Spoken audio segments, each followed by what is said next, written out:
In about 2 hours from now, Canada's Cinderella run at Copa America continues at MetLife Stadium in New Jersey. That's where we find James Duthie and our soccer panel. So, James, for the second time in not even 3 weeks, this Canadian team is entering a hornet's nest of adversity, from the opponent to the crowd, again being pro-Argentina. This is shaping up to be the biggest test in the program's history, but it also feels, James, like this Canadian squad has grown up a lot throughout this tournament.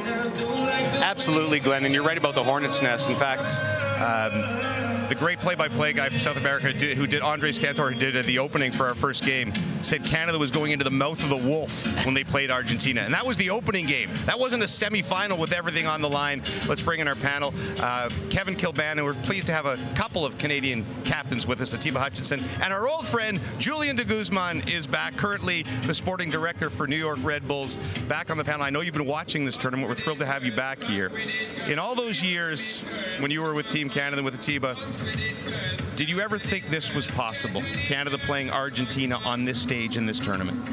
And sitting next to Atiba Hutchinson and calling the game, like, this is incredible. It's a dream come true. And just to sit here in this environment and that we're living and experiencing, the game continues to evolve. The game has been saved, and now we have a coach like Jesse Marsch who's on board, and you see the response not just with the players but with the staff, with the fans, and the result itself. And it's just great. We're up against the best in the world right now. We're up against the best of the world in the semifinals of the Copa America. So an absolute dream come true, and it shows the direction of football and where it's going in this country, teams.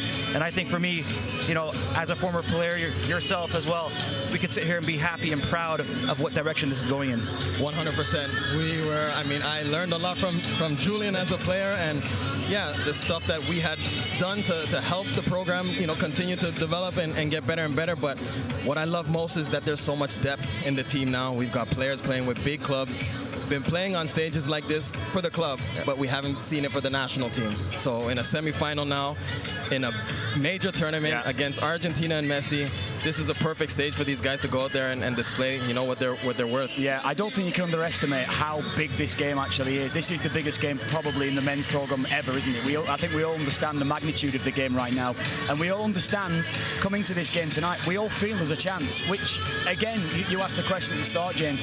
For us to sit here and think Canada have got a chance of beating Argentina, that's incredible in itself, and we actually believe that Canada will cause problems tonight. They'll get in behind the back line and they'll create chances. It's just about doing something that they weren't able to do down in Atlanta. What's more important is I think the Canadian players, in speaking to them, they believe they have a chance. I mean, we'll find out if they really do when we get on the pitch in a couple of hours' time, but I don't think it's false bravado. They believe they have a shot against Argentina. Let's bring in Matthew Scianitti. And you heard Glenn at the top talking about how much this team has changed. You've been with them from the beginning, Matthew, and it is through this process, all the adversity and the hostile environments, a much tougher, more confident team than the one we started with this tournament in Atlanta 19 nights ago. Bit of confidence is compartmentalized in the joy of Jacob Shaffelburg. That's a name that no Canadians, and many Canadians connected with the soccer program, didn't think would be emerging in this tournament. But there he was, every so often being put in by Jesse Marsch, and to see his speed and the absolute desire that he plays with has really then encapsulated this brotherhood that's on this team. And to see the moment that he had against Venezuela, to score that opening goal. I can tell you this week I was on the phone with Matt Holden. He is the head of soccer in Nova Scotia. I actually reached him at a provincial game in New Brunswick, in Moncton, New Brunswick. And as I was talking to him, I heard the crowds around him, and I didn't even have to ask him the question. He said, Scianitti, everyone is talking about Jacob Shaffelburg and what he has done for Atlantic Canada and the pride of that place. When you think about Jacob Shaffelburg from Port Williams, Nova Scotia, only the second man from Nova Scotia to represent Canada, and what he has done in this tournament, what he means to Jesse Marsch and what Canada will try to do tonight. So I asked Shaffelburg this week, knowing all of that pressure, if he was taking anything, and he's told me that I'm getting all of that pride from my place, Nova Scotia. I'm getting all that pride from the east of Canada. And he just smiled and said, I am so happy to be here. And you know what, James, even on a stage like this, that joy means something. Matthew, you're right, and I think we expected everybody in Nova Scotia to be talking about Jacob Shaffelburg. I don't think the Argentinians, when this tournament started, were probably game planning for Jacob Shaffelburg, who came on in the second half of that first game and had an instant impact, and the impact has only grown as this tournament has gone on, as we watch the Argentinian bus arrive for yet another semifinal. This is routine for them. They've won this tournament 15 times. This is Canada's first time ever in this tournament. And here they are in the semis with a rematch against the world champions.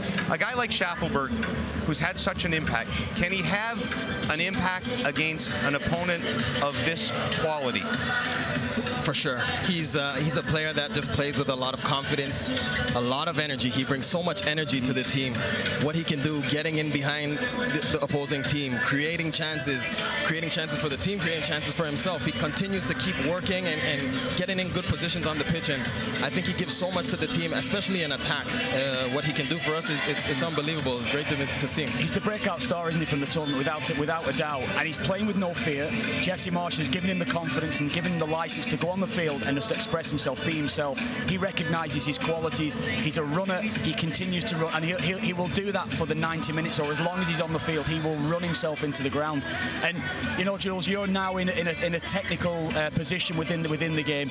It's only admirable what he gives you. He's the sort of player that at your level you'd be looking for that type of player in recruitment. Absolutely, and just the style of football that Jesse Marsh has introduced to the national team. You know, Shaffelburg for me is the perfect fit. He is the perfect representation of what you would want from the Canadian men's national team today. And for all the young players that are watching the men's national team today, yes, we could talk about Alphonso Davies. Yes, we could talk about Jonathan David, but Jacob Shaffelburg is the perfect player under the systems when it comes to the non-negotiables that Jesse Marsh wants. Lionel Messi knows Jacob Shaffelburg because Shaffelburg scored twice for Nashville in their game earlier this year against Messi and Inter Miami. He arrives, hasn't had the tournament that maybe some expected, has not scored a goal yet. We wonder how much he's been bothered by that leg injury. Does Canada still have to game plan defensively entirely around Messi when you have Lautaro Martinez next to him, who has 4 goals? Yeah, absolutely. You know, Canada has been one of the better defensive teams, I would say, in this tournament. I think they have improved since they started this tournament leading up to now. And yes, Messi may not be himself, but still, this is a very, very dangerous team. As you see, Lautaro Martinez now, you know, scoring the goals that I expected him to score in the World Cup. And I thought this was the Lautaro Martinez we were going to see in the World Cup.